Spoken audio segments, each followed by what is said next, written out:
17 ফেব্রুয়ারি মঙ্গলবার শপথ নিতে এক এক করে সংসদ ভবনে প্রবেশ করছিলেন নবনির্বাচিত সংসদ সদস্যরা, কিন্তু উৎসবমুখর পরিবেশ মুহূর্তে ম্লান হয়ে যায় যখন বিএনপির পক্ষ থেকে জানানো হয় তারা সংবিধান সংস্কার পরিষদের শপথ নেবেন না। সংবিধান সংস্কার পরিষদ সদস্যদের শপথ ফরম আমরা কেউ সংবিধান সংস্কার পরিষদের সদস্য হিসেবে নির্বাচিত হইনি এবং সংবিধানে এটা এখনো ধারণ করা হয়নি।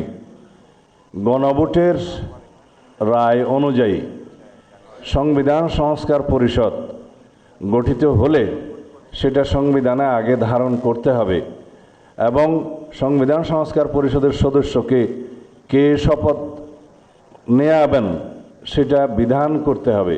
হোয়াইট প্লাস প্রো সেনসিটিভ স্কয়ারে মাঠের বাইরেও তো আমরা এভাবে দেশপ্রেম দেখাতে পারি।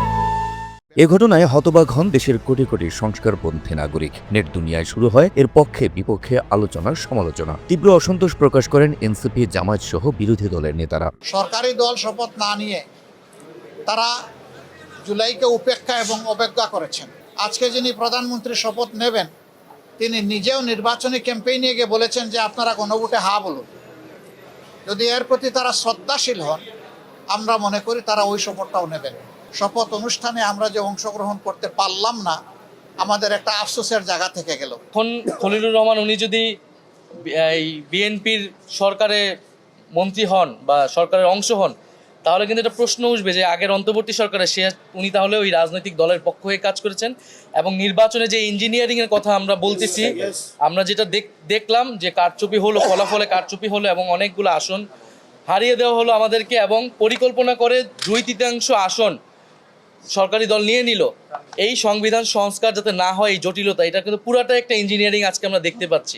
ফলে এখানে একটা আইনি এবং সাংবিধানিক সংকটও তৈরি হলো। আমরা জানি না এটা কিভাবে এটা নিরসন হবে। বিএনপির যে সিদ্ধান্ত এটা জাতিকে হতাশ করছে, একটু পরে জানতে পারবে না। এটা আমাদের নেগেটিভ, আমরা পজিটিভ ভূমিকা নেব কনস্ট্রাকটিভলি। বিএনপির যে সিদ্ধান্ত এটা জাতিকে হতাশ করছে।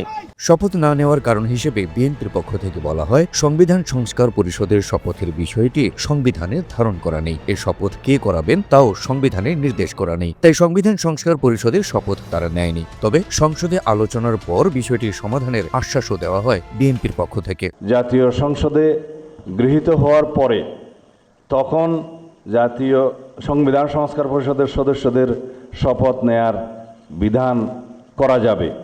বিধায় আমরা এখন সাংবিধানিকভাবে এই পর্যন্ত আমরা এসেছি, আমরা সংবিধান মেনে এই পর্যন্ত চলছি এবং আশা করি সামনের দিনেও চলব।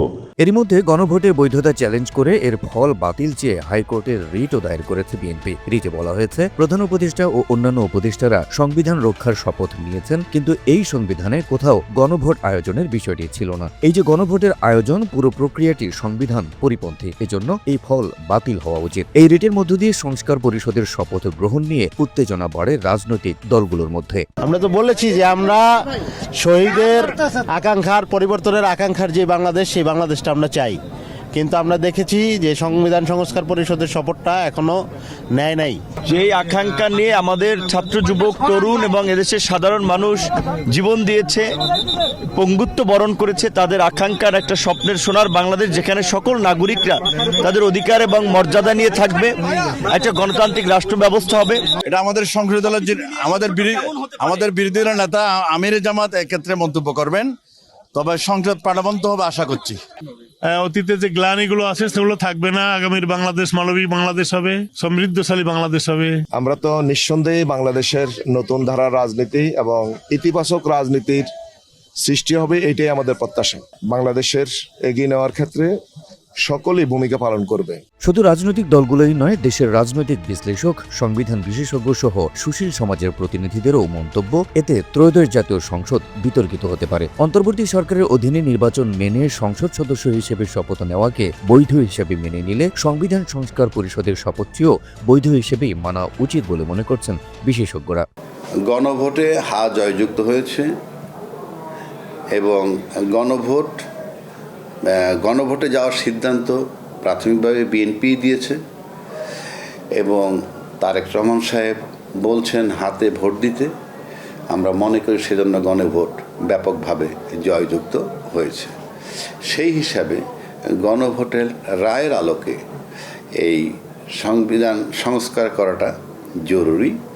জুলাই বিপ্লবের স্পিরিট, তো সেগুলো সব অতিক্রম করে আমরা ভালো ভোটের মাধ্যমে আমরা একটা কাঙ্ক্ষিত জায়গায় পৌঁছার পরে যদি সংবিধানের কথা বলে যদি নিজেদের যেই কমিটমেন্ট ছিল এরপরে শপথ না নিয়ে যে কনফিউশনটা তৈরি হয়েছে, এটা আমি মনে করি সাধারণ জনগণ ভালোভাবে নেবে না। এ অবস্থায় সংবিধান সংস্কার শপথ ইস্যুতে শিগগিরই রাজনীতির মাঠ উত্তপ্ত হওয়ার সম্ভাবনা দেখছেন রাজনৈতিক বিশ্লেষকরা। এমনকি এই ইস্যুতে সংসদও উত্তপ্ত হতে পারে বলে মনে করছেন তারা। তবে রাজপথে অস্থিতিশীল পরিবেশ সৃষ্টি না করে সংসদেই বিতর্কের মধ্য দিয়ে বিষয়টির একটি গ্রহণযোগ্য ও যৌক্তিক সমাধান হোক, এমনটাই প্রত্যাশা সবার।